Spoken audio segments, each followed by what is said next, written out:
Сәлеметсіздер ме, оқушылар? Бүгін біз сіздермен Тынымбай Нұрмағамбетовтың «Анасын сағынған бала» әңгімесі бойынша уәде тақырыбында сабақ өтеміз.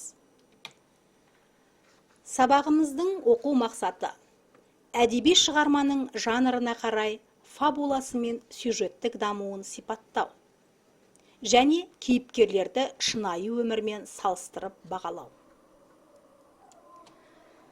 Балалар, біз өткен сабақта Тынымбай Нұрмағамбетовтың «Анасын сағынған бала» әңгімесін бойынша танысу сабағын өткен болатынбыз. Мен сіздерге үй тапсырмасы ретінде Тынымбай Нұрмағамбетовтың «Анасын сағынған бала» әңгімесінен үзіндіні оқулықтан толық оқып келуге тапсырма берген болатынмын. Олай болса, үй тапсырмасын тексеру мақсатында «я» немесе «жоқ» әдісі арқылы тексереміз.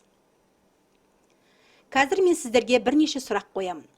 Сұрақтарды оқып отырған кезде сіздер бір сөзбен «я» немесе «жоқ» деп жауап беріп отыруға тырысыңыздар. Сұрақтар: бала атасымен алғаш кездескенде ән айтып отырды ма?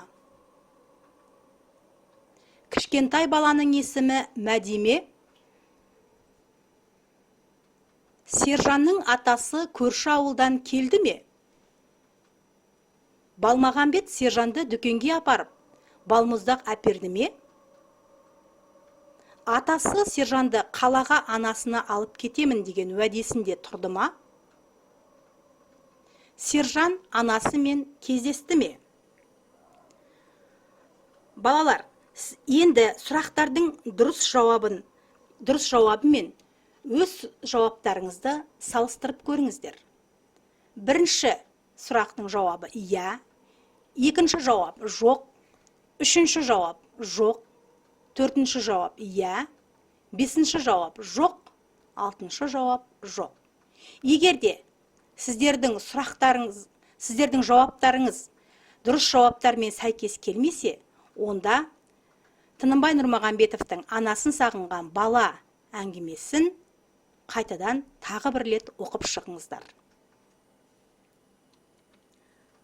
Балалар, бүгінгі сабағымыздың бағалау критерийі шығарманың жанрына қарай фабуласын, сюжеттік дамуын сипаттайды. Осы критерий негізінде білім алушы шығарманың жанрына қарай фабуласын, сюжеттік дамуын анықтайды, шығарманың сюжетін сипаттайтын тақырып қояды. Келесі критерийіміз шығарма кейіпкерлерін шынайы өмірмен салыстыра бағалайды.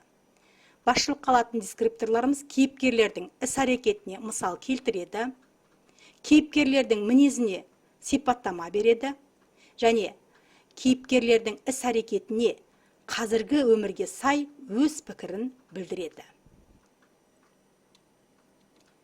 Ендеше, осы критерийлерді басшылыққа ала отыра, төмендегі тапсырмаларды орындайық. Бірінші тапсырма: шығарманың фабуласы мен сюжеттік дамуын анықтаңыз және оны сипаттайтын тақырып қойыңыз. Анасын сағынған бала әңгімесіндегі оқиғаның басталуы, оқиғаның дамуы, оқиғаның шиеленісуі, оқиғаның шарықтау шегі, оқиғаның шешімі. Дескриптор: білім алушы шығарманың жанрына қарай фабуласын, сюжеттік дамуын анықтайды және шығарманың сюжетін сипаттайтын тақырып қояды. Келесі тапсырма: баласын сағынған ана әңгімесіндегі негізгі кейіпкерлер Сержан, Күміскүл, Есмағамбет. Осы кейіпкерлердің сіз толық таныдыңыз ба?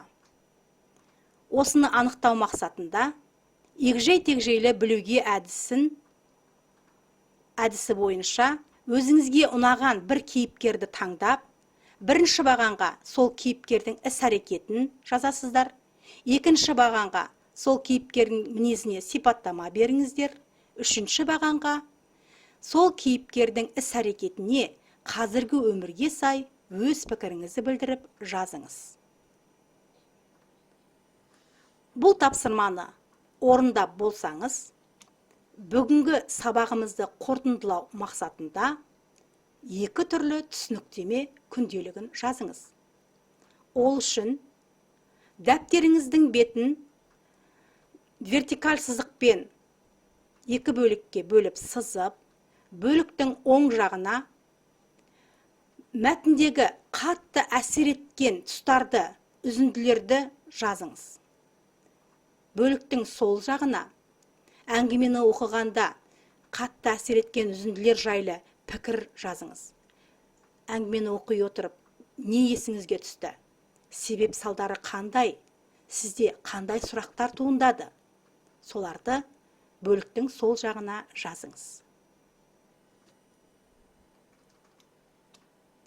Балалар, бүгінгі сабағымыздың тақырыбы анасын сағынған бала уәде болатын. Ендеше, Балмағамбет үй тапсырмасы ретінде сіздерге, Балмағамбет өз уәдесінде тұрды ма?